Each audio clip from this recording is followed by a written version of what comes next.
kasih dari pimpinan dan terima kasih dari saya sebagai Kapolda Gorontalo telah melaksanakan tugas dengan sebaik-baiknya. Walaupun ada emosi kalian yang saya tegur, saya marahin, itu hal yang biasa. Karena bagaimanapun yang demo itu adalah saudara kita. Walaupun dia anarkis. Kita lihat tadi, dia lempar bukan hanya kita, tapi orang-orang yang sepanjang jalan dilempari oleh pendemo. Kasihan. Ya. Dari awal kita ajak persuasif, kita ajak bicara. Baru ini demo di sini, dia nggak tahu dentungannya mau kemana.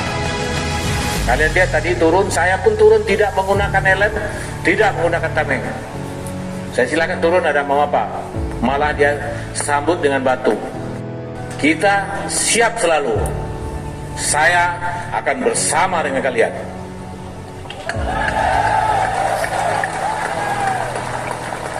Kalian lapar, saya lapar. Kalian capek, saya capek. Ya, makanya kita tunjukkan kebersamaan di sini.